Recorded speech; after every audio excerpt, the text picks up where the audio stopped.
Am I live?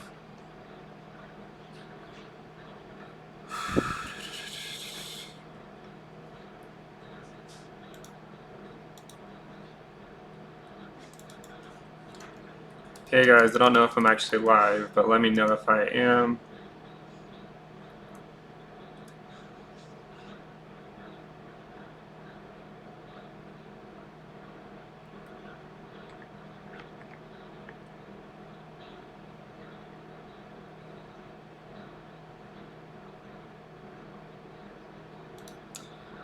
Alright guys, can you guys hear me? Let me know if you guys can hear me, because I've never done this before. Alright, great. So the reason why I made this was just because I wanted to, talk about the 20-week moving average, talk about the fact that we are, quite quickly approaching it. If you guys can see the screen here, hopefully you can. I mean, obviously we've been bumping up against the 20-week moving average quite frequently in the last few hours here. So just keep an eye on this, because as we've spoken about many times before, if we break this level, then expect a lot of other coins to start really moving. Now, typically I would say that you need to wait until we hit the, we want the 20-week to close on the weekly time frame.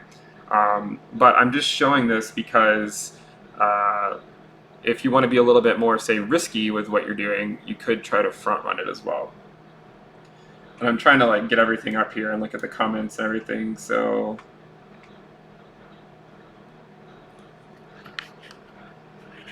yeah, sorry for the technical difficulties. But anyways, so I wanted to just pull up some charts. These are charts we've been through many times, and the reason we're just going to pull them up is so you guys can, stay up to date with where I am looking at these different charts. So the first thing I want to show is, actually, I'm not sure how to show it. I see I'm on a display capture and I need to change it to a window capture. Alright guys, the 20-week is fastly approaching. Anyways, we're at 78.35. Keep an eye on it, because again, if we get to it, we're going to expect to see a lot of other coins moving.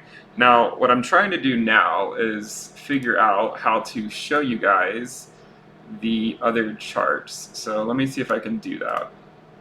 So currently I'm just on Coinbase, but let me see if I can pull up a display capture and see if that'll work.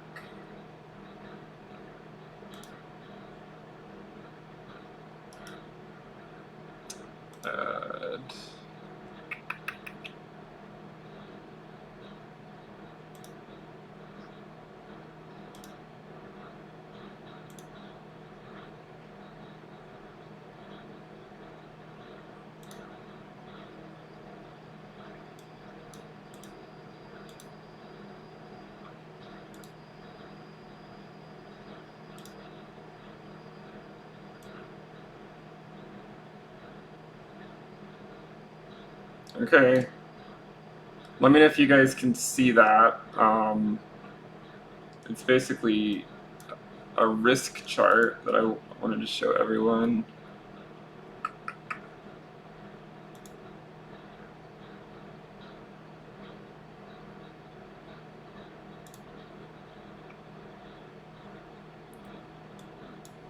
Okay. So the reason why I'm showing this risk chart is because I want to point out how, we're still in this buy region down here. And, I always say it's the best time to buy when we are below a risk level of 0.5. And currently we are still below that. We're also in the very bottom of the regression band. So we've talked about the regression band before. And if you haven't seen that, then I would urge you to go look at it, because it basically shows you in general when the best time to accumulate is. Historically speaking anyways. Now currently I'm trying to figure all this out. I'm sure that I'll get better at this the more that I stream. Okay, so I can see that the risk chart is up. That's good. Okay, so the risk chart is up. I can see it on YouTube, so I wanted to make sure that's up. So if you're not familiar with this risk chart, basically what it does is it accounts for lengthening cycles and diminishing return on investment. So because it does that, it enables us to try to identify when the peak is in and when the bottom is in. Now, there are some shortcomings with the model because if for whatever reason the volatility of Bitcoin were to reach levels completely unprecedented in the past, then the risk levels could theoretically change. But the risk model is assuming that the high level of volatility in the past and the high return on investment that we've seen in the past will overshadow what we can see in the future, what will happen in the future. And I've looked at this before, and I've fed in some dummy data into it to go out into, say, 2021, 2022, 2023 timeframe, and it does take us to a risk of around 0.95 if we slowly trickle up from here to around $120,000 or so. And so this is the primary thing I wanted to talk about in terms of the risk. So the risk chart for Bitcoin, it's different than the other coins. Just remember that. It takes into account diminishing returns and lengthening cycles. The other coins that I look at are not taking into account that. They're not taking that into account yet. One day I might take that into account. The issue is that we need a significant amount of data to make it so that we can actually create one that is worthwhile to look at, because otherwise it's somewhat arbitrary. Now let me see if I can keep going here, because I wanted to show a few more. So here's another chart that I want to remind you guys of. So we're looking at the macro level scale.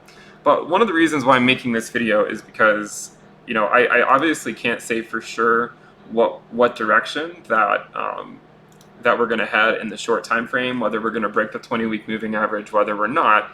But if we break it, again, expect to see other coins move.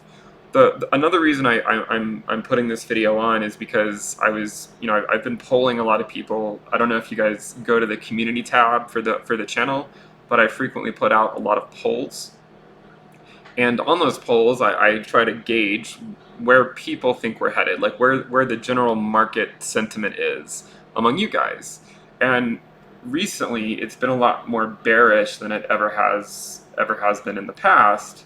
And so because of that, I was myself getting a little bit more bullish. I actually kind of tend to see what the herd thinks, and then use that information to try to do the opposite in a sense, because we've shown before that emotions are clearly misaligned with what the market's doing. So if we were to break through this 20-week moving average, which I think there's a decent chance that we do. We are currently sitting at around, let's see if I can get this up here. We're currently sitting at around 78.30. So, man, I don't know why this stuff is so hard to figure out. All right, anyways, we're sitting at around 78.35. We're ticking up, and the primary coin that I'm watching is Ethereum. Now, you're also going to want to look at some other coins, some of the other ones in the top 10, maybe the top 20. But imagine, if you can imagine Bitcoin getting to 78.50, getting to 7,900, then at that point, I'm going to expect to see some moves in these other coins, because historically we know they start moving when Bitcoin gets above the 20-week moving average. Now, it's a little, as I mentioned, it is risky to go into this before the weekly candle has closed, because if the weekly candle doesn't close and we don't get above the 20-week on the weekly time frame, then it could just very well easily be a fake out. With that said, the FOMO that could hit the market if you see us get above 78.50, move to 7,900, there's so many bears right now that think we're heading down, that I think a lot of that, a lot of those people are going to FOMO into the market. And because of that, I think it could drive the price. Now, some people will say, well, how does this work with the idea of lengthening cycles? If we get above the 20-week moving average, does this mean that lengthening cycles are still a thing? Yes. I mean, we've already broken through the 20-week moving average twice during this market cycle. We could go above the 20-week now and still come back down below it down the road, but it doesn't mean that there aren't returns to be made if we were to go above the 20-week moving average. So, everyone here has probably been watching the charts for the last few days and can see that the 20-week moving average is certainly holding up a very significant level of resistance, and we still have not been able to break it. So you can see the markets are moving. The volume, the volume is still relatively low, so I'd want to see that.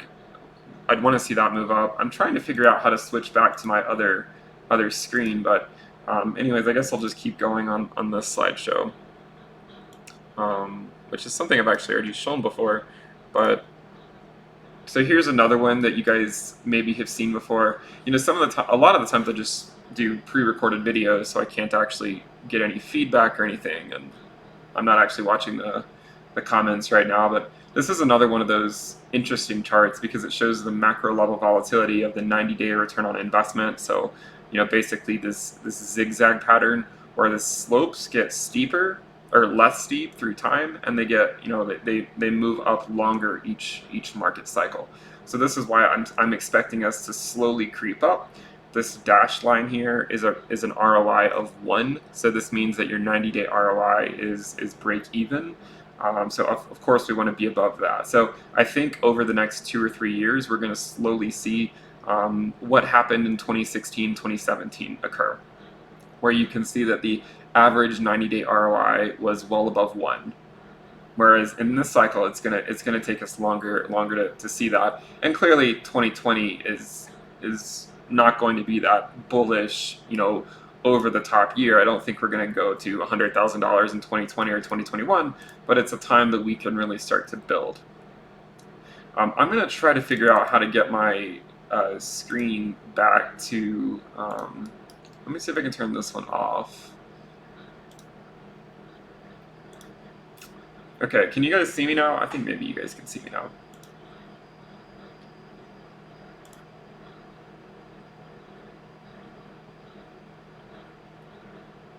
It's kind of funny because I have a PhD in engineering, and figuring out how to stream YouTube is taking me longer than some of those homework sets.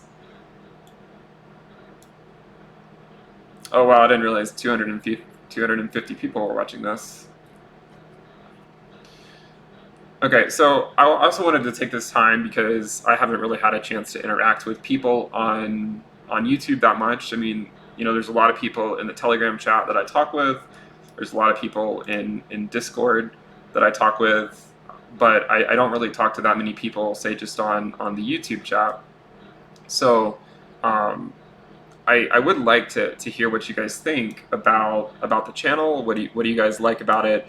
If you want, this is a good time to take questions. Think of it as maybe like an AMA. So if you have any specific questions about what I do or my background, just go ahead and start asking them, and I will try to get to them as they get up onto the screen.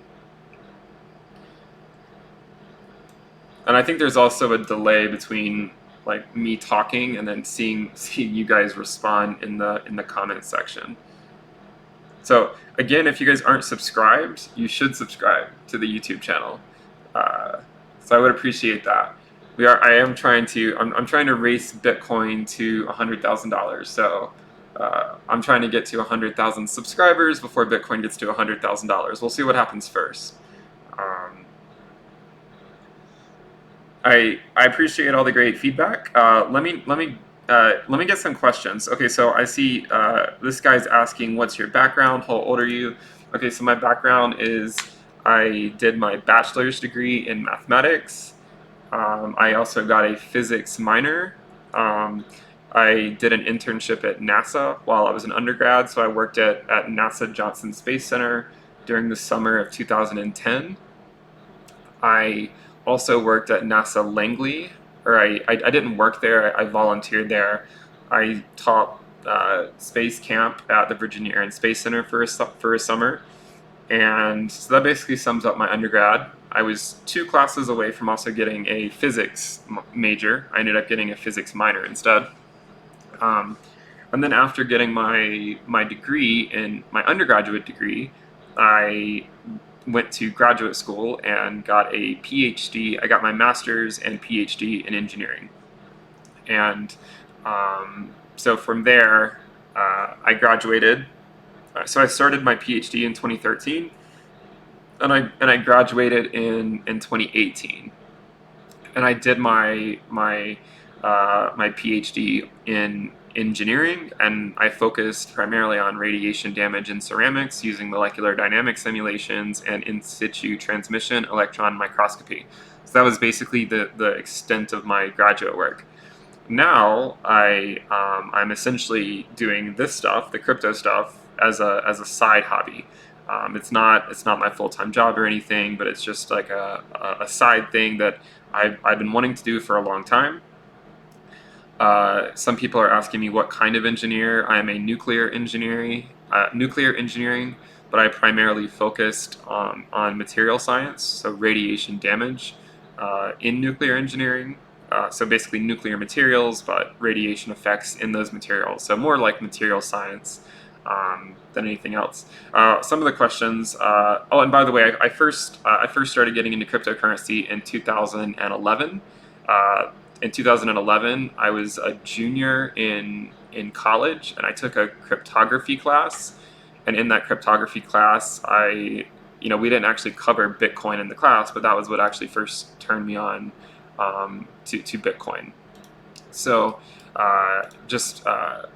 yeah, 2011 was when I first got into cryptocurrency, and then I followed it for years. I wanted to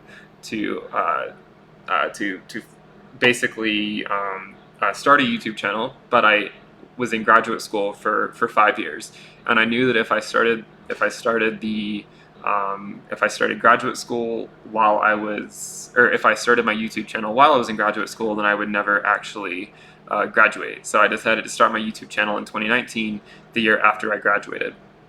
So I hope that answers your question. There's so many questions here. So yeah, what sort of engineer? I said that I'm a nuclear engineer. Someone said, what's the probability of a new 2020 low? I think it's fairly unlikely, because I think that the 200-week moving average would hold a significant level of support. And if it doesn't, we have the 300-week moving average, which is at around $3,900. So for me, I always have the 200 and 300 moving average buys lined up. So that's what I do. I always have buys at those price points, because you could be sleeping when it happens, you could be at work when it happens, and you don't want to miss those wicks. So March 13th, 2020 was a significant day in the fact that it dropped 50% in one day, and you need to take advantage of when times like that occur, because people usually think, okay, well, I'm just going to keep waiting for it to go lower and lower and lower, but that's really the wrong mentality to have. If you look at the macro level picture, when the risk level is getting down to say like 0.1 to 0.2, that's the time to be getting into the market. Around the 200-week moving average, if we get to the 300-week moving average, I think that's a big buy sign. So a new low in 2020 would basically entail us getting to a price point of around below $3,100. And I have a hard time seeing that happen, just because I do think that a lot of the market structure would break down. But at the same time, if we do go into a global recession that lasts for years and years and years, it's certainly not completely off the card. So just remember that. I'm trying to figure out how to get everyone in here.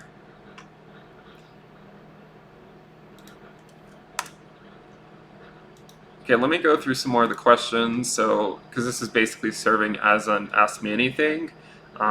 Let's see what the price is doing for a second. Okay, the price, we're still at around 78.40, so we're still ticking upwards here. Remember to watch Ethereum during this time, because if Ethereum, if we get above that point, I would expect Ethereum to start rocketing past 200 in the short term. Now again, these could all be fake outs, because until the weekly candles start closing, then we're not actually doing doing much of anything. But just for people who are trying to say front run what might be going on, then I just want to talk about that. Let me go through some of these other questions. So someone said, when ADA Moon? So I guess Cardano. So I think most of these coins, if we are going to see them go back up to their prior all-time highs, it's going to take at least until the year 2022. Most likely the fourth quarter of 2022 is when I think the earliest we would theoretically see a new paradigm shift in Bitcoin to a new all-time high of maybe say $100,000. And until that happens, there's coins like Cardano and all these other coins in the top 20 or whatever. They're not going to really do much. So the main things you're looking for these coins are Bitcoin getting above the 20-week, Bitcoin getting to its previous all-time high, and then at the end of the bull run that Bitcoin goes on. So you can imagine if Bitcoin gets to the 20-week moving average and we can get above it and hold it as support on the weekly time frame. So while this is a watch party for the 20-week, it's more of a let's just talk about stuff, because even if we get above the 20-week, we still have weeks and weeks to prove that it's going to hold. But Ethereum tends to pump when we get above the 20-week. A lot of those coins, though, that you see that are, that people have been holding for years and years, there's so many of them that will never return to their prior all-time high. And if you go back to 2013, there's a ton of coins from 2013 that peaked that never peaked again in 2017. So this is why I say it's really important that you actually find coins that are going to do something, that have utility, that have value in them, and not just they have a cool name or they went up 10x last week, so they must keep going up. This is the idea. So other coins, so if you look at the last market cycle, Ethereum was one of the main ones that saw a significant move when Bitcoin held the 20-week moving average as support. A lot of the other coins actually didn't move that much. And when I say much, you can still see a coin go 2 or 3x, but Ethereum did something a lot more impressive back then. It went up, an order of magnitude basically during that time period. And that's one of the reasons why I think Ethereum is one of the ones that you really should watch. And I think Ethereum, I don't really consider it an altcoin. I think it is good to use as an index for altcoins, though. So if you're holding 30 different altcoins and your Ethereum value is going down every day, then you're doing something wrong. Is basically the primary topic there. Yeah, so I see a lot of people saying, please cover XRP. So I've covered XRP before. I know a lot of people are not a huge fan of this coin. And I've spoken about XRP significantly in the past. It gets a lot of flack in the cryptocurrency community, and I think probably for good reason. But just to basically appease some of these people that keep asking. Let me see if I can pull something up. So if I have so many screens open now, I can't even figure out if I open this.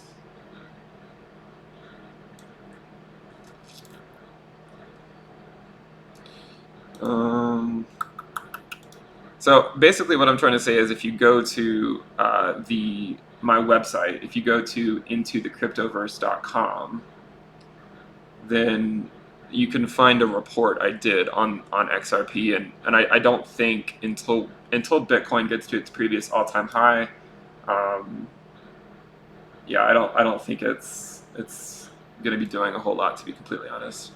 Let me see what other questions there are. Okay, sorry, there's a lot of questions here.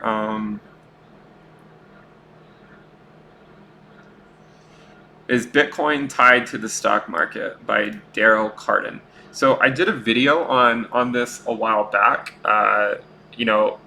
If you look at the bear markets of Bitcoin and calculate, say, like the correlation coefficient between the price of Bitcoin and traditional markets, there actually is not a huge correlation. So if you look at the three bear markets, so just those three bear markets, you'll see that the correlation coefficient for one of the bear markets to the S&P 500 has a negative correlation, another one has a positive correlation, and the third one is basically completely uncorrelated. So it tells me that there's not a huge correlation, at least if you're looking at Bitcoin bear markets. Now, if you take the correlation coefficient for the last decade, then they are highly correlated because both assets have essentially gone up in price since inception. Or since, Bitcoin's gone up since inception, and the S&P 500 has basically gone up for the last 10 years. So the correlation coefficient there is pretty high. But I think for me, if we see another crash in global markets, so if we end up basically going back down, then people are going to be hurting, and if people end up liquidating their high risk assets, you can imagine that Bitcoin might be one of them. So I'm not a huge believer in the fact that a lot of people think that Bitcoin has to go up to 100,000 this year because the Fed is printing a lot of money. I just don't think that's going to happen. I think it's going to take a large number of people to come forward and push Bitcoin to $100,000. It's going to take a lot more momentum than it has in the past, and because it's going to take that. Because it's going to be that much harder to get it there, to push it up that logarithmic regression curve, it's going to take longer to do it. So that's basically the main premise behind it. It's a lot easier to move. It was a lot easier to move Bitcoin from, say, 10 cents to $1 than it is from $1 to $10, or $10 to 100, or 100 to 1,000, or 1,000 to 10,000, or 10,000 to 100,000. So as we go up this logarithmic regression curve, it's going to take more and more people, therefore it's going to take longer and longer periods of time. Okay, so someone said, what do you think about Chainlink? So I have covered Chainlink on my channel before. It has outperformed Bitcoin by 10x during the bear market. So if you don't know about Chainlink, they basically have these oracles that it essentially connects real world data to the blockchain. And yes, I know about the thing that Coinbase launched a few days ago. But regardless, Chainlink has gone up about 10x since the bear market started, 10x more than Bitcoin has. So I think that is at least noteworthy of Chainlink. Let's see. Okay, there's a lot of questions. Let's see. Someone said, what's the catalyst to move Bitcoin to $100,000? So I think for that, there's another question I'll get to in a minute. So the catalyst to move Bitcoin to $100,000. I think it's just time. Like I know it's going to take real world adoption to move these prices up to these levels that we want to see, and until.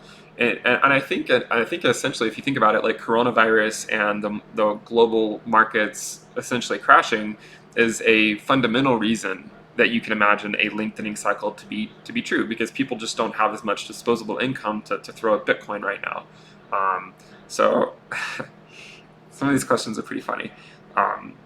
So I think ultimately the catalyst is just going to be 2020. We go through it. It's going to be an accumulation year.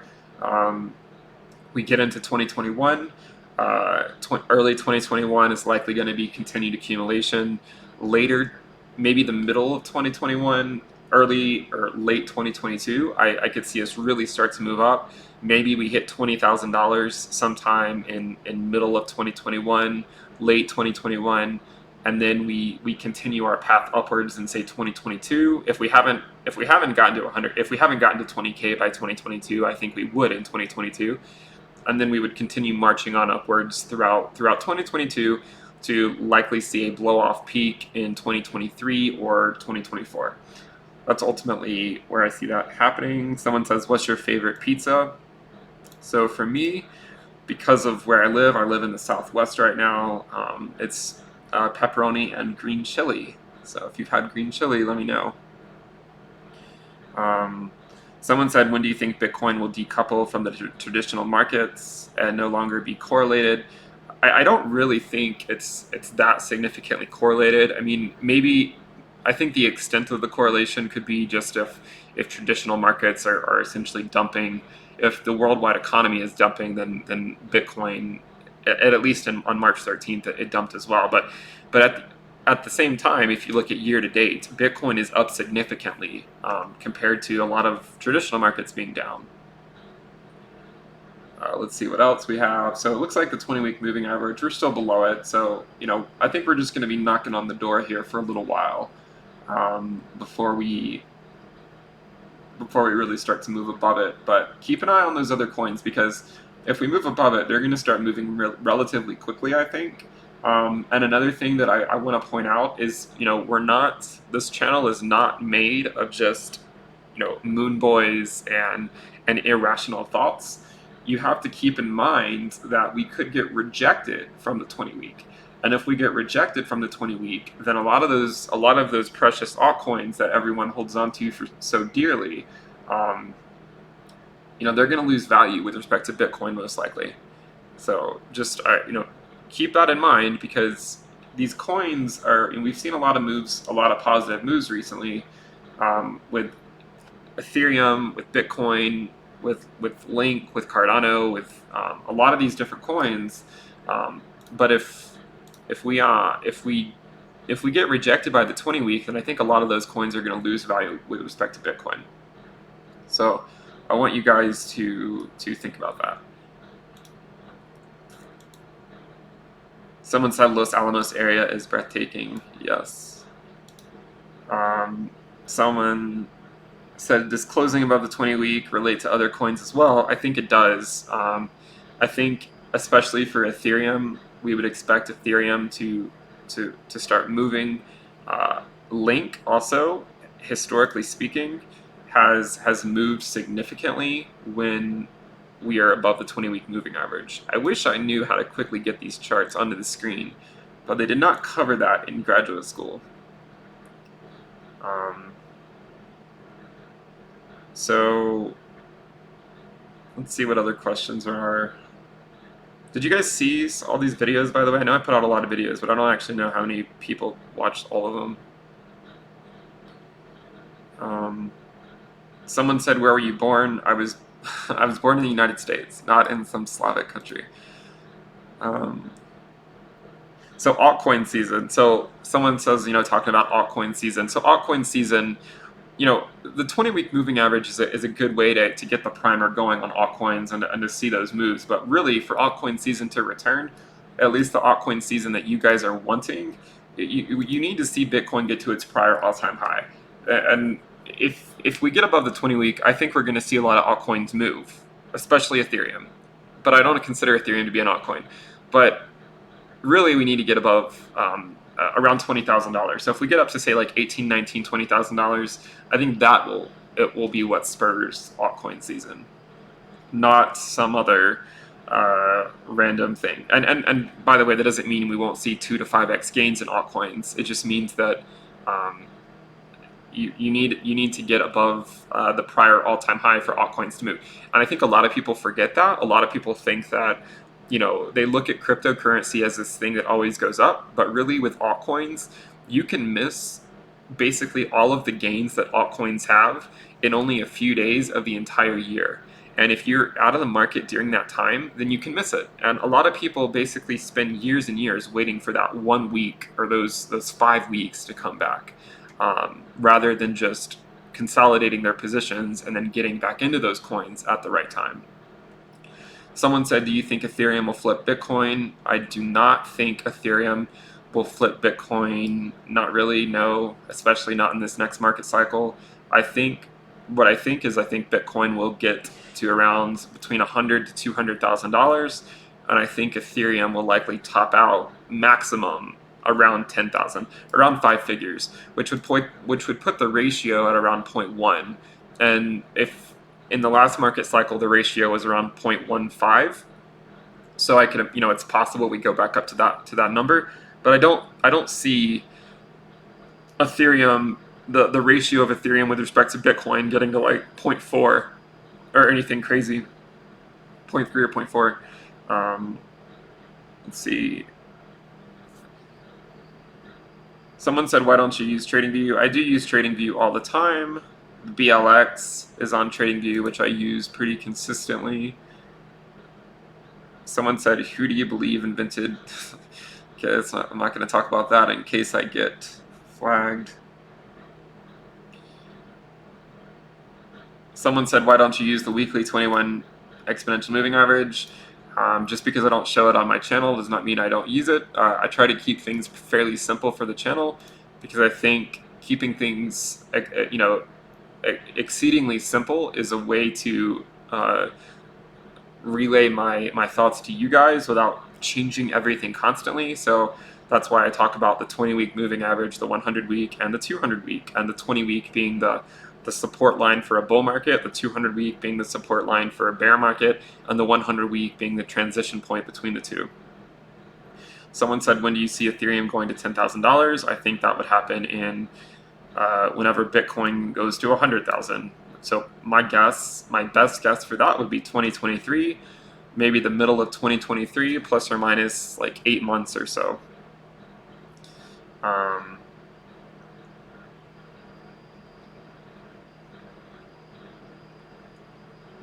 Let's see what other questions we have. I have not seen a Sasquatch.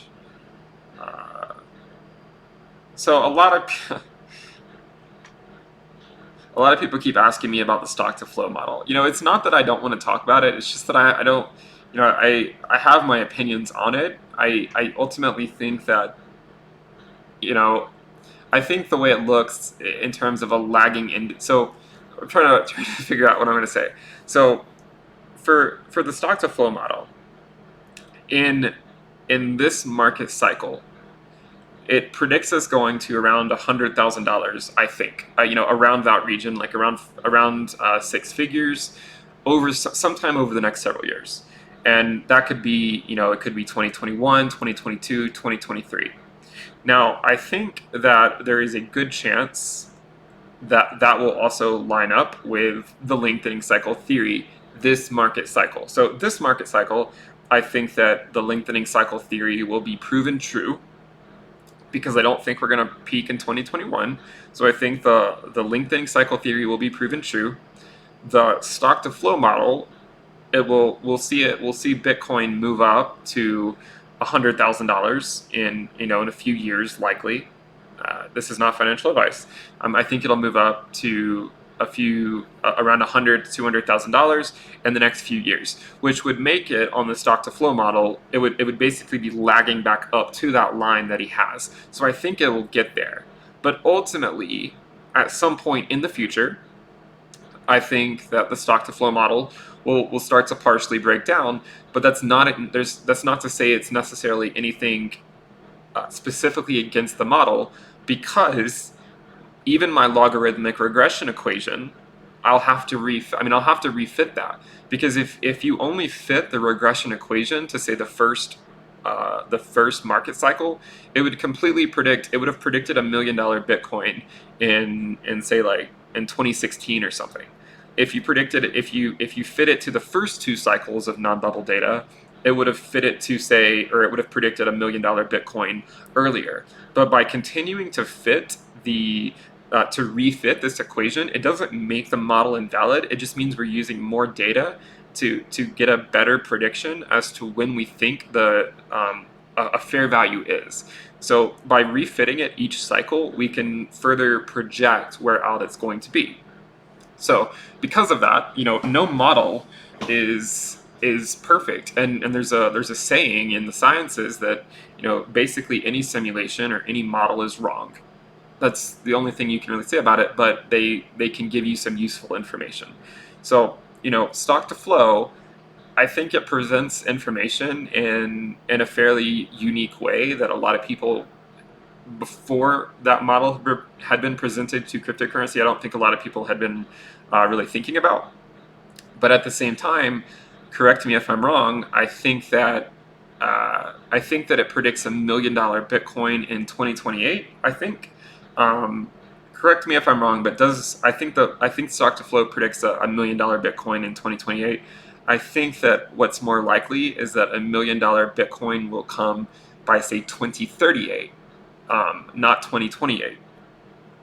Ultimately, I think that we'll see a $100,000 to $200,000 Bitcoin tops in that range in the next market cycle, to peak by 2023. The next cycle after that, I don't think we'll see a paradigm shift until 2030 to 2032, where Bitcoin will likely get to between, say, $300,000 to $500,000, and then the $1 million mark will be hit in 2040 or so. And the reason I say this is just based on math alone. So the math, this is not based on any fundamental reasons. It's just that the math suggests that the cycles are lengthening and the returns are diminishing. And a lot of people don't want to hear that, but that is what the math suggests. So if we continue on that path, which is a big if, we don't know if we're going to continue on that path. Maybe things will accelerate, maybe things will decelerate. But if we continue on the same path that we've been on, I think that it'll take a lot longer to reach $1 million Bitcoin, probably not until 2038 by the earliest. And at that point, if you've looked at annualized volatility with Bitcoin, I made a video on that a few months ago, the annualized volatility of Bitcoin by 2038 will also be around 1%. So the fluctuations at that point will be relatively small. And so we know that the volatility is decreasing. So I could see it ultimately getting to reiterate, $100,000 by 2023, $300,000 to $500,000 by 2030 to 2032, and then $1 million by 2038 to 2042 or something like that. I know it's a more pessimistic view, but you also have to consider that it's likely not just to go to $1 million that easily.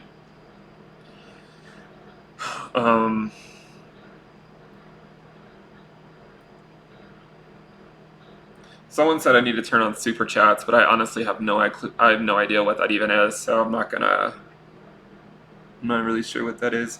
Let's see what else we have. Any more questions?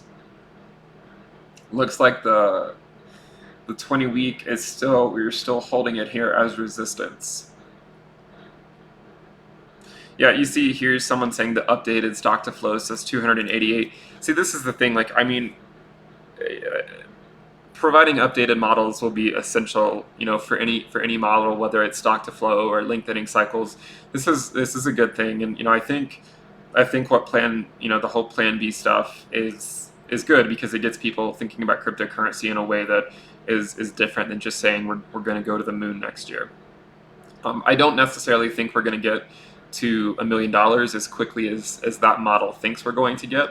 I think it will take longer. Okay, so this is a question I've seen many times, and it's a really important question. So, would you rather, where did it go? Would you rather fight 10 duck-sized horses or 1 horse-sized duck? Probably 10 duck-sized horses, to be completely honest. I mean, who wants to go up against a duck that's the size of a horse? Someone said, what's the price of the 20-week moving average? It is around $78.50.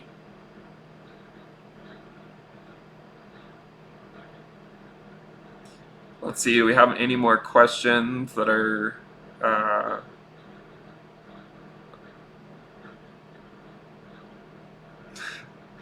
McLovin, the Irish R&B singer, says 2029 is the year of $1 million Bitcoin. You heard it first here. All right, guys, you heard it first. McLovin, the Irish R&B singer, says 2029 is $1 million Bitcoin. And I should also, guys, I really should reiterate that it's important with any model to recognize that it could be wrong. And if we do peak in 2021, then let's be ready for it. And we have tons of indicators that'll help us identify that. but let's be ready for it if it happens. And I would be ecstatic to see it peak in 2021. Someone said think 32 Ethereum is worth having for the R. I mean, 32 ETH is if you want to. For the staking stuff, you need 32 if you want to run your own node. But I mean, you can just join a pool as well. It's completely up to you. I mean, 32 is that number that a lot of people, I guess, strive to reach, but I don't think it's really that critical. XTZ, I did cover XTZ the other day.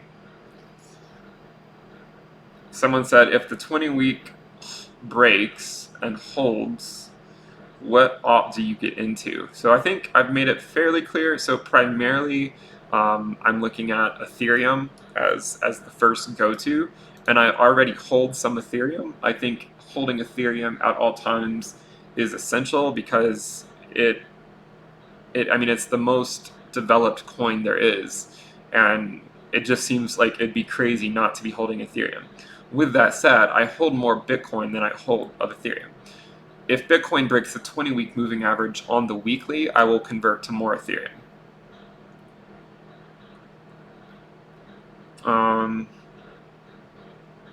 Someone said,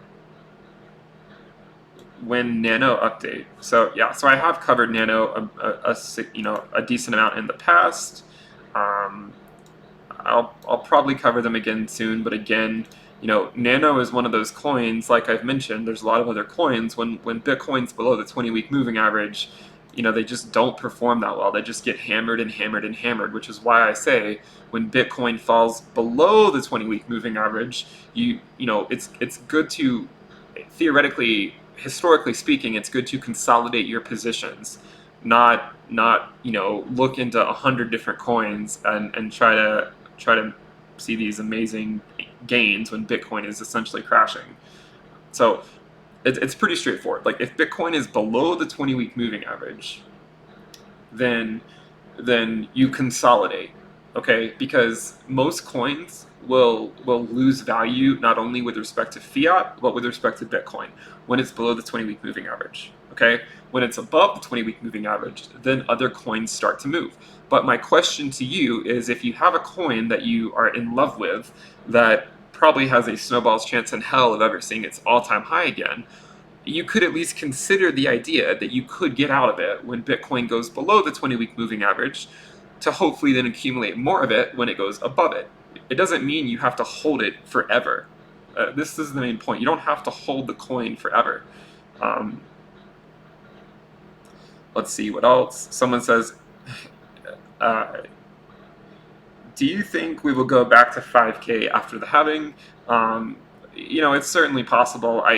As we look here, I mean, we're near the 20-week right now. Doesn't mean we won't go above it. If we go above it, it doesn't mean we'll hold it as support. That remains to be seen. The 200-week moving average is around $5,600, so I could certainly see that being on the cards in the future. But if you are a long-term investor, and if you're investing for the macro level picture, so investing for the next, say, 2 or 3 years and accumulating your position, then what happens in the short term should be largely irrelevant, and you want to be looking towards how much Bitcoin can I accumulate during the years of 2019, 2020, and 2021 so that I'm ready to go for 2022, 2023. I want to be ready to go. I'm going to look back in 2021 and see how amazing my purchases were and realize that I was not able to purchase the exact bottom. I was not able to get it all for the exact best price, but I've accumulated a position that is worthwhile to have, and I can sleep well at night. So I think dollar cost averaging is the name of the game, but more specifically, dynamically dollar cost averaging is the best thing, because by dynamically dollar cost averaging, where you invest more when the risk is low, you can accumulate more, and it's a long-term game that you have to play. If you're impatient and you just have to click, if you just have to throw all your money in the market, that's fine. But just know that it's just a different method. Let's see what else we have.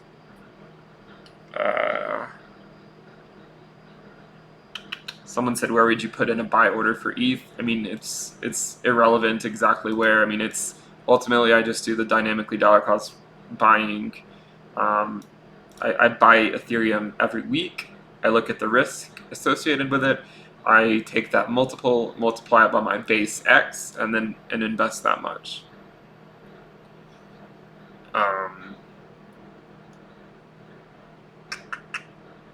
Let's see. Any other good questions on here? Okay, let's look back at the 20 week. Okay, so we're at 78.20. Clearly, we have not broken it yet.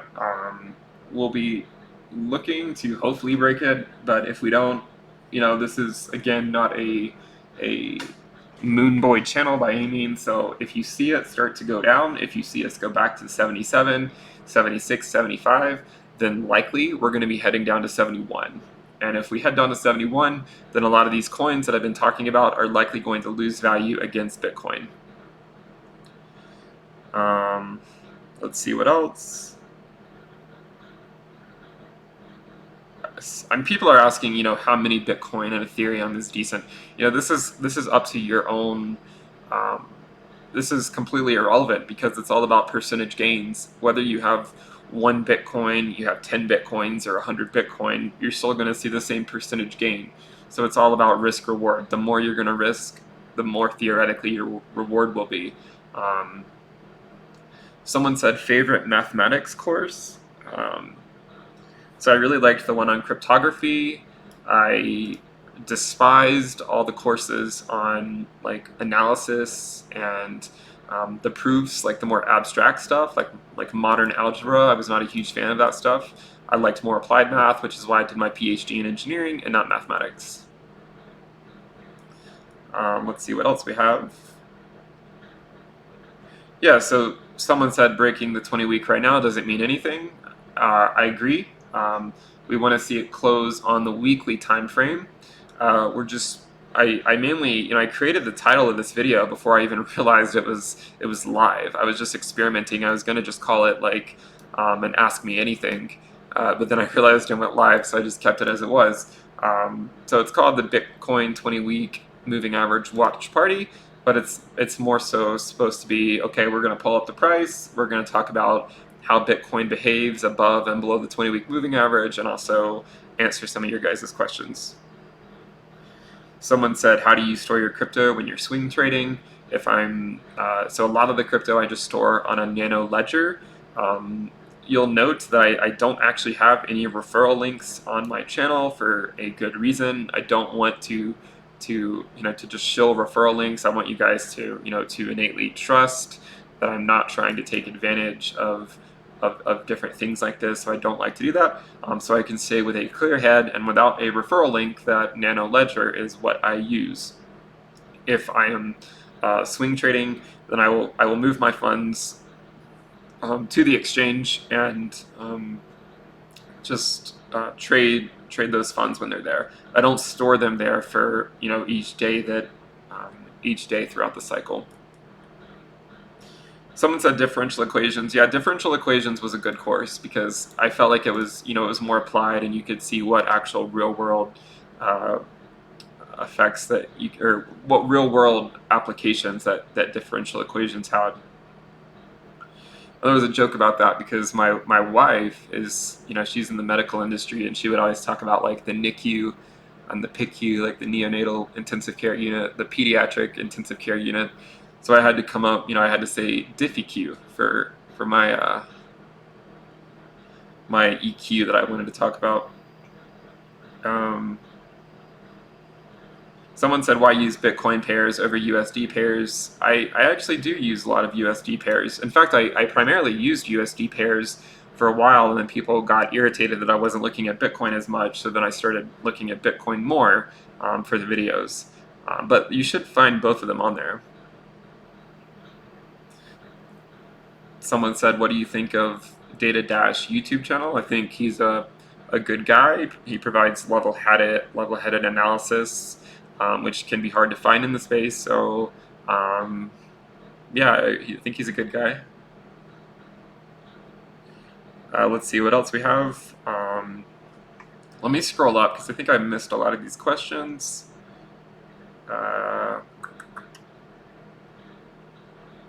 Someone said, "What do you think the probability that the bottom is in?" You know, if you're referring to the market cycle bottom of 3,100, I think there actually is a really good chance that it's in. I have a hard time seeing it go below 3,100. You'll see a lot of people say 1,800, 1,500, or 1,000. This exists every market cycle. Even in the last market cycle, when Bitcoin was at around $200, people were still calling for a $100 Bitcoin or a $50 Bitcoin. This type of stuff exists every cycle. So it's nothing new. So don't think of this stuff as anything significant. You know, there's a small chance we head to that region, but I sincerely doubt it.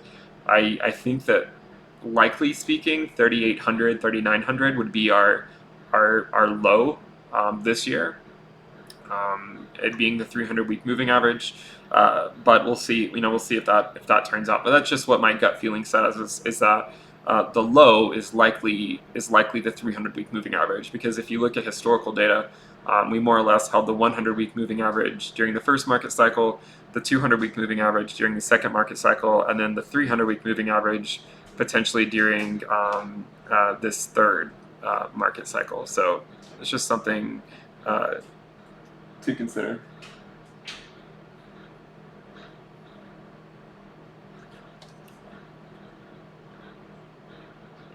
What other questions do we have?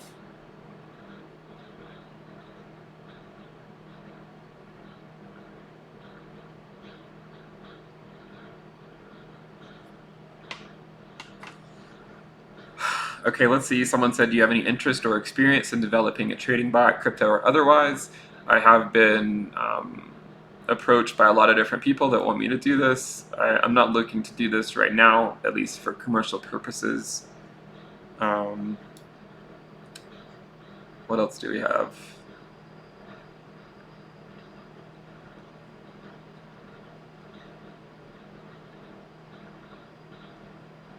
Where's Waldo?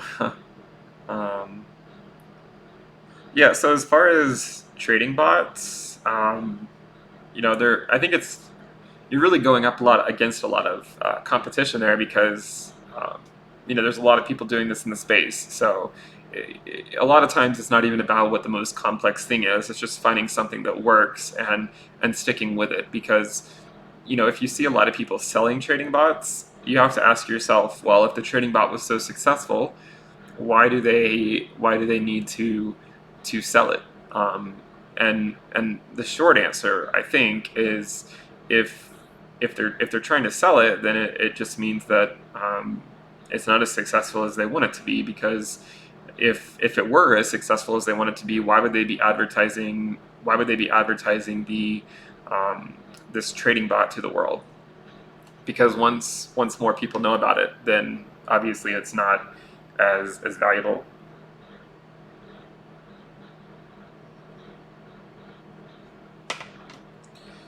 Let's see, what else do we have here?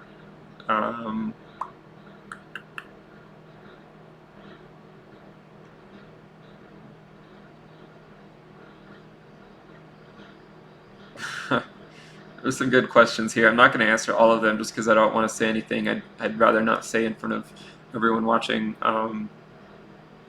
So someone said, is it safe to store your crypto on exchanges like Coinbase? So no, it is not safe in general to store your coins on exchanges. With that said, you know, there are exchanges out there that tend to cover losses better than other exchanges. I'm not going to mention any names or anything, but you really need to look at the history of some of these exchanges. So on Coinbase, you know, I think they insure assets up to like $250,000, but that's only in fiat, not in cryptocurrency. So for me, I primarily store things on my ledger. Let's see, where are we at now? So we're still right below the 20-week moving average at 78.30. And yes, someone said it. No keys, no coins. So if you don't own the keys, then you don't own the coins. And yes, you can use decentralized exchanges. These work quite well if you have, say, like a wallet, like a MetaMask, or, you know, some other type of wallet that you can connect to the exchange and then use the smart contract there. Or I'm talking about decentralized finance, but just using interfacing with that exchange to trade your crypto. Yes, of course, I've heard of Mt. Gox. This is why you should not store your coins on the exchange. You should store them off the exchange. So someone said, do you think current global hyperinflation is on a large enough scale to affect the Bitcoin price? There's a lot of people in the cryptocurrency space that are more doomsday people. They think that if something like this happens, then cryptocurrency has to immediately skyrocket. Well, there's other assets in traditional markets that essentially will dry up a little bit when a ton of money is printed into the economy. And right now we're actually experiencing some level of deflation in the economy just because people aren't spending money. If there is some type of inflationary effect, I don't think it'll happen immediately, and it'll happen years down the road, which maybe could help catalyze a bull run. That idea, but I don't think it's going to have an immediate effect on Bitcoin. Just because it's going, and you also have to ask yourself, in 2008, they also printed a lot of money, and it did not lead to hyperinflation. So, just look at some of the history behind this stuff. It's not just because they're printing money does not mean that Bitcoin is immediately gonna go to $100,000. It's going to take time. Do we have any more questions? We're still sitting below the 20-week. I mean, the volume is still relatively low if I'm looking across different exchanges. So, I think it's going to take time, and we're ultimately looking to see us either break above to print a weekly candle above the 20-week moving average, or to get rejected and start heading back down. So again, if we start heading back down, look for those altcoins to start losing value. Someone said, how do you calculate your risk metric? Basically it's just using some form of machine learning and optimizing the fit to historical data to account for diminishing returns and lengthening cycles. It's not anything really more complicated than that, but it's just a way to measure it. And I found that by doing it this way, it was able to time it. A lot of other indicators seem to lag behind, whereas this one seems to come right when it's supposed to. So someone said, I believe you're an engineer. What did you study? So I did my master's and PhD in nuclear engineering. He said he worked in aerospace until recently. I also used to do more aerospace stuff because I did work at NASA as an intern during my undergraduate. So someone said, how much sleep do you get with a full-time job, a family, and making these videos? Not a whole lot. So to give you a brief idea of my schedule, I tend to wake up at around 6:30. And from there, I get I get ready to go to work. I take my kids to school when we're not in a pandemic. I then go to work. I come home from work. On the way home from work, I pick up my kids. I get home at around 6 o'clock. I make dinner. Hang out with the kids until around 8 or 8:30, and then I put them down to bed. My wife and I put them down to bed, and then following that, so starting around 9 to 9:30, I start preparing content for a video, whether it's my own custom stuff or TradingView, and then at around 11 to 12, or from 11 to 1 a.m., so 11 p.m. to 1 a.m., I will record the video, and then I will either turn the video live on YouTube that night, or I will wait until the next morning to put it live, which is why sometimes you will see the price that I'm analyzing coins at might be slightly different than what you're looking at, because sometimes I maybe recorded the video the prior day. Have you spent any time looking into flat Earth? I don't waste my time on such silly conspiracy theories.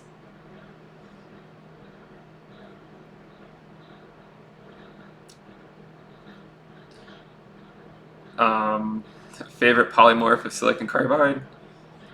I don't know, probably, I mean, I don't really have a specific one. I just, I mainly looked at the alpha phase and the beta phase in graduate school, but I didn't actually look at a ton of different phases. Yeah, I do need more than 5 hours a night, but if I don't continue up the work, then I think I will become irrelevant. So someone said, is Python your language of choice? So I really do like Python. I also use C++ a lot. Python I do like more than C++. A lot of the graphs I make are not actually made in either of those languages, so I would leave it to you to try to figure out how I make the graphs that you see. So let me know if you guys can guess, but I'll give you a hint. It is not Python, and it is not C++.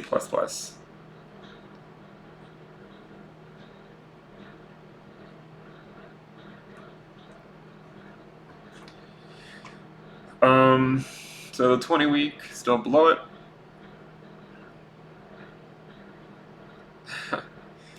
Yeah, I do like Python, but that's not in Python. The stuff I'm doing, the stuff the plots that you guys see, the custom plots are not actually done in Python. But I think I am going to convert them to Python at some point so that I can create like a notebook to share with people or something. Yes, it's MATLAB. So a lot of you guys are saying MATLAB and R. It's MATLAB.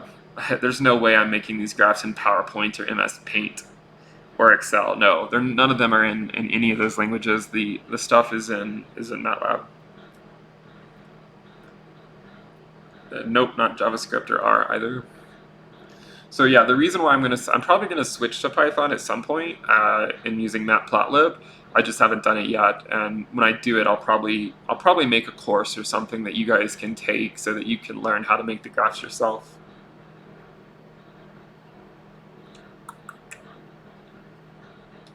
And guys, I would appreciate it if you're not subscribed to subscribe to the channel. I'm trying to grow the channel as quickly as I can, and if you haven't yet, I would appreciate it if you join the Telegram channel. So I'm going to put that in the sidebar. So check out the Telegram channel if you want to join and talk about this stuff all the time. Someone says, okay, so this is a good question. I was wondering when this was going to come up. Someone says, why are you always in a different room? So the reason I'm always in a different room is because I have 2 kids, and sometimes I don't like to sit where I'm currently sitting on the chance that I wake them up because their bedroom is literally against the wall that I'm sitting at. There's another guest bedroom that I'll sometimes sit in when when there's people around and I just need to get away and there's a lot of noise, so I'll go in there. And then other times I'll just go into this other dining room area if everyone's already asleep. So a lot of times you'll see me in the downstairs area at a table because everyone's already asleep because it's like 1 a.m. my time.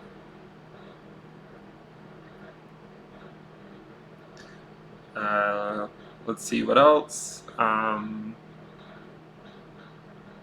Someone said the MATLAB chart formatting is cumbersome. Do you code it all in, or is there more of a GUI or something in a newer version that I'm familiar with? No, so I just code it all myself, but I used MATLAB a lot in graduate school, so I'm fairly decent at it. So I guess I just know how to quickly churn out things. It's almost like it's like second nature to me, and because I can do it so quickly, I just do it there. I could also do it in Python. It's just more of a the coefficient of static friction on getting that process moving from Python to MATLAB is pretty high. So once I need to develop the inertia to get over that resistance basically. So my dog is doing fine. Her name is Jinja. She's 7 years old. Have you ever tried using a standing desk? No, I have not.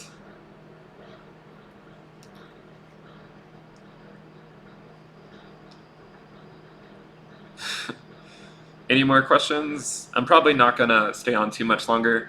Remember to subscribe to the channel if you haven't. Would love to see the channel grow. Check out the Telegram channel too if you haven't joined it.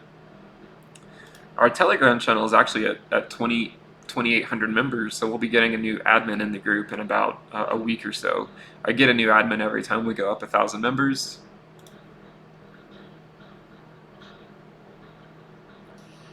What else do we have? What did you do with your very first Bitcoin? I sold it near the peak. Do you think the halving will be priced in the coming bull run? I think people misunderstand the halving. Um, I think that a lot of people think we're on a 4-year cycle just because the halvings are approximately every 4 years. But I think that time will show that it's going to ultimately not be as big of a player in say a single market cycle. I think eventually it'll take 2 halvings to span a single market cycle. Someone said Discord is greater than Telegram. I think there's a lot of great things about both. Certainly Discord is more organized than Telegram, but I just prefer Telegram myself. And we also do have a Discord channel. So if you're not in the Discord channel and you're saying Discord is better than Telegram, then you have no reason not to be in the Discord channel.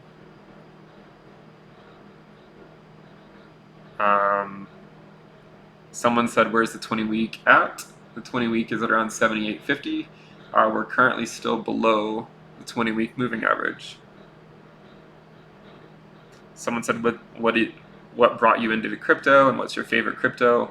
What brought me in was just taking a math class back in 2011 on cryptography.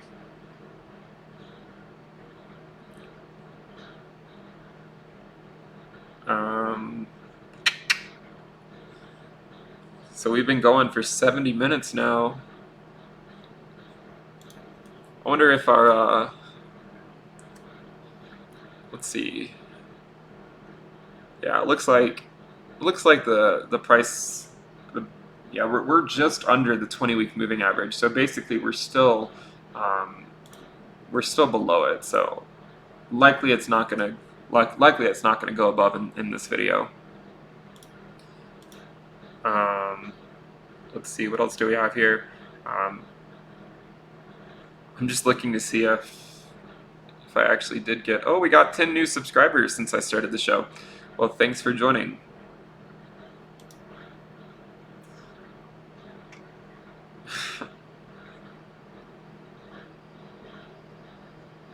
Yeah, I see the voice chat in Discord. I don't know, like, I guess I just prefer Telegram for some reason.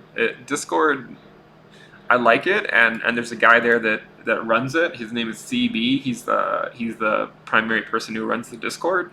If more of you guys were active there, then maybe I would be there a little bit more. But right now, it just seems like most people are in Telegram. I mean, the Telegram channel is about 3 or 4 times bigger than the Discord channel. Whew. All right, I think I have.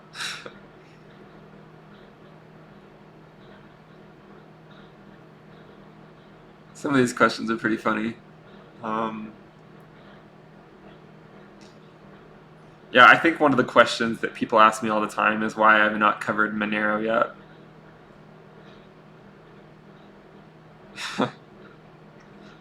Some people, I think, consider it a crime that I have not covered it yet.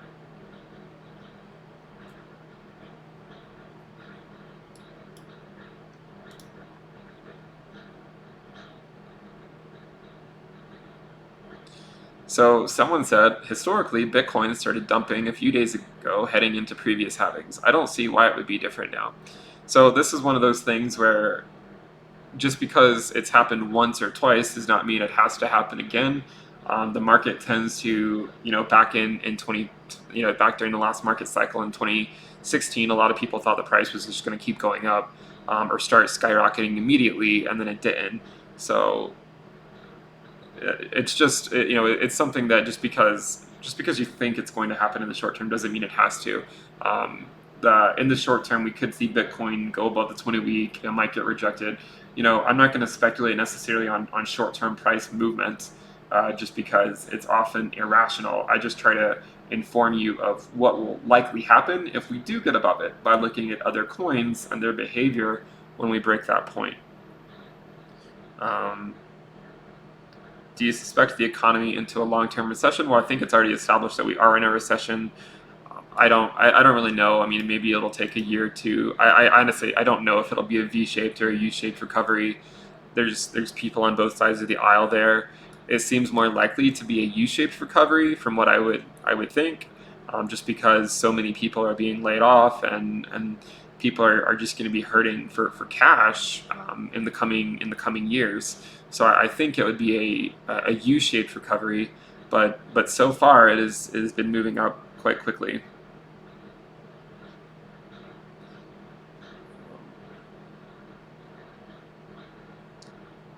What else do we have? Uh,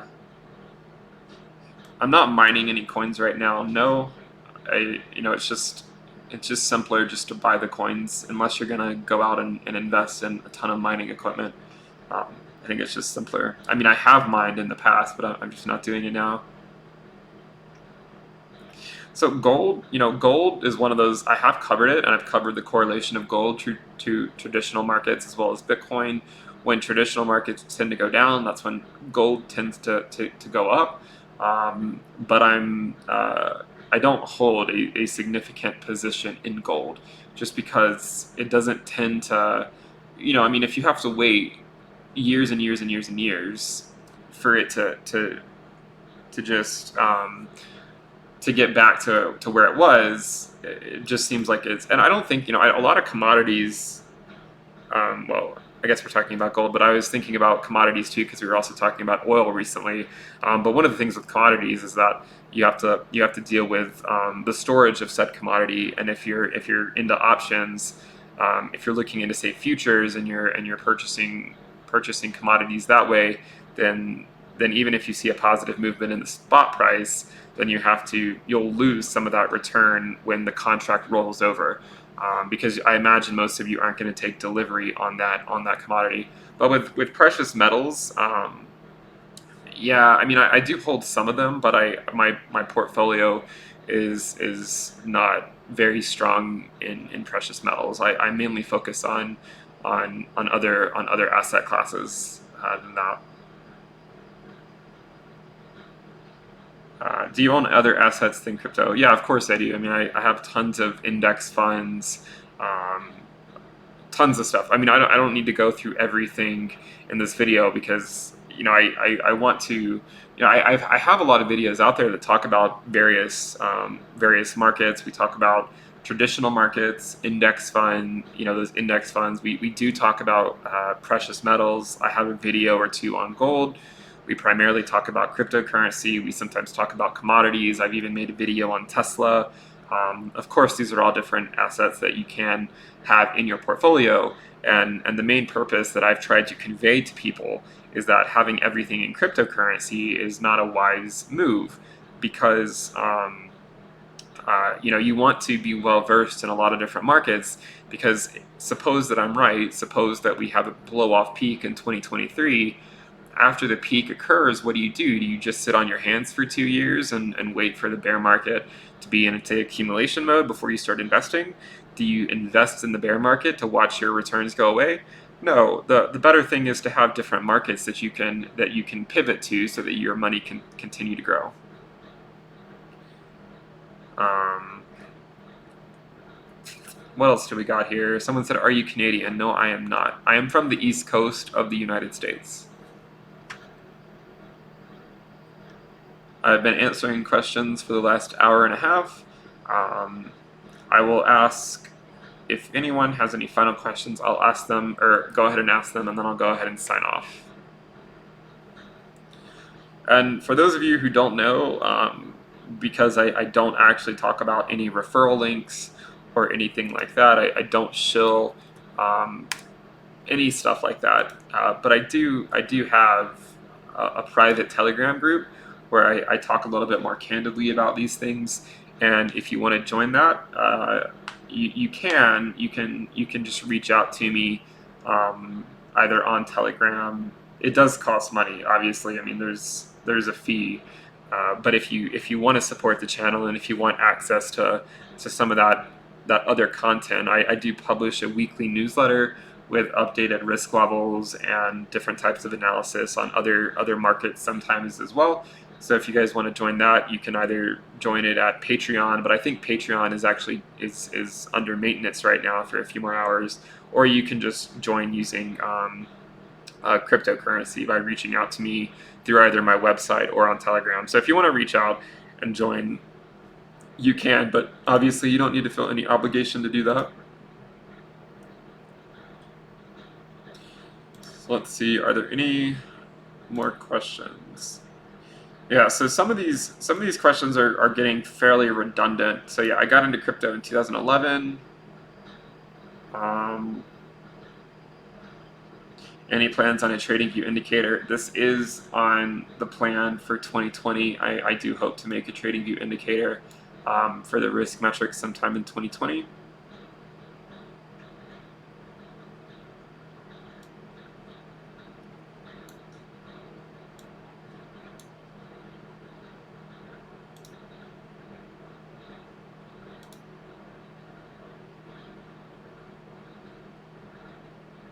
Someone said, would you consider making a housing market graph?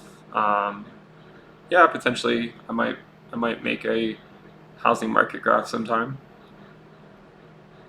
I mean, I don't. Are you talking about like the average price of real estate or something? Like, what are you specifically wanting to know? Housing market predictions. Well, I used to be a little bit more. It's just when you think about everyone losing their jobs, like there's so many people that are losing their jobs. There's so many people being furloughed. Even if you're pumping money into the economy in the form of checks, there's only so far that's going to go. Um, because of that, I think there's a lot of uncertainty, and when there's a lot of uncertainty, people aren't going to buy houses because they don't know if they're going to be able to afford the mortgage payment. At the same time, right now, there's not a lot of people selling either. If you can imagine, if you're wanting to sell your house during a pandemic, it's not like you want people to come into your homes and tour your home. So there's just not a lot of people selling right now. There's not a lot of people buying. Um, so in terms of that, if you think about people that might be prospective buyers in the future, I do think it's going to take a hit on the housing market because a lot of people are going to be out of work. They're not going to have their jobs to go back to. So even when the pandemic, even if it does start to wind down a little bit, and sellers, people who want to sell their houses, come out in droves, then the buyers just aren't going to be there. Another thing to consider is that a lot of businesses have gone out of business. So there's going to be a lot of business real estate. There's going to be a lot of like these office buildings and whatnot that are going to be vacant because the businesses went out of business. Someone said, let me scroll up. Someone said, are you planning on selling all your coins at the top? I believe that is what everyone plans to do. But I guess I should be fair and say that I don't actually sell all my coins at the top. I dynamically dollar cost average my sells on the way up. So some of them I'll sell between a risk value of 0.5 to 0.6. Some will be between, say, 0.6 to 0.7, 0.7 to 0.8, and I do it dynamically. So if you have, say, the way that I've outlined it is you have, say, a certain amount of Bitcoin, then you divide it by 15, so you have y plus 2y plus 3y plus 4y plus 5y equals 15. So total number of Bitcoin divided by 15 gives you your value in y, and then you multiply that multiple by y. So when the risk is between 0.5 and 0.6, I sell y. When it's between 0.6 and 0.7, I sell 2y, and it just goes on up the graph.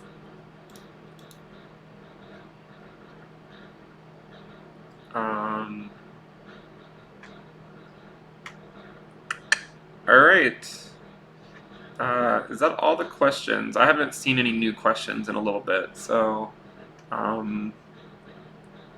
yeah, so ICOs, in general, a lot of people lost faith in ICOs. So it's really hard to,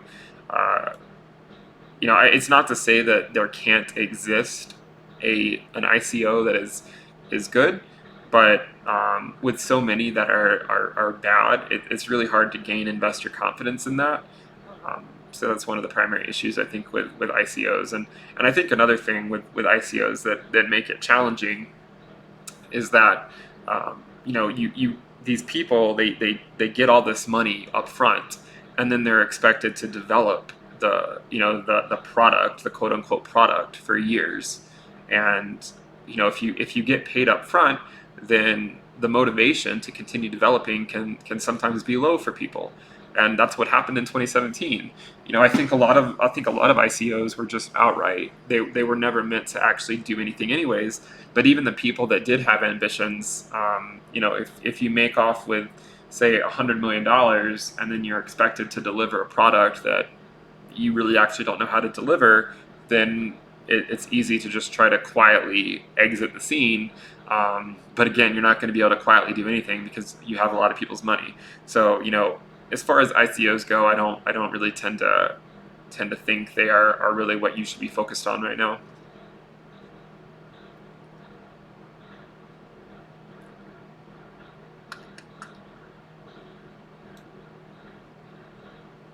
All right, it looks like Bitcoin is still at around 78.23.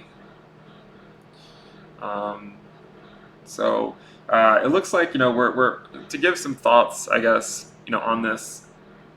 I imagine we're going to be pressed up against it at least until this video is over.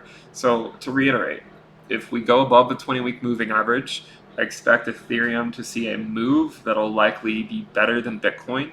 This is not financial advice. It does not mean it has to happen. Just historically speaking, that is what does happen. If you see it get rejected by the 20-week, then I would expect a lot of coins to lose valuation with respect to Bitcoin. This is the primary thing about having your money in altcoins when we're below the 20-week moving average. If we get rejected, they will probably bleed a lot more than Bitcoin will. Someone said thoughts on crypto regulation in the U.S. Yeah, so in terms of regulations in the U.S., whether it's good or bad, it's mixed because in a sense, in order to really get the masses over to crypto, you have to be able to affirm them that they're not going to get that they have some level of reassurance in their investment, because the way it is, it's just like the Wild West. It kind of reminds me of how things were in the 1920s, back when there was really no regulation. So I think ultimately there will be some regulation as Bitcoin continues to as it continues to grow, and once it hits, say, like a $2 trillion market cap, around $100,000, then it's going to become it's going to get in front of the eyes of more people.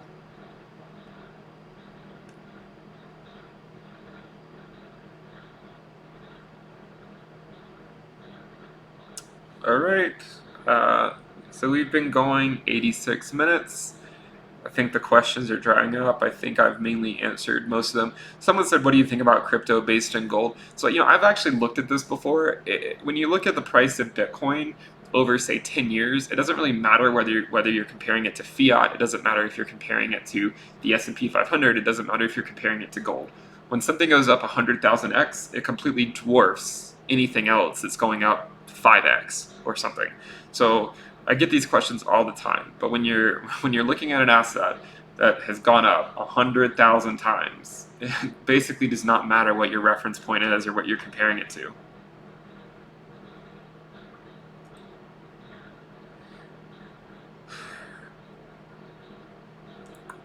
So again, subscribe to the channel if you haven't. Would love to have you guys subscribe.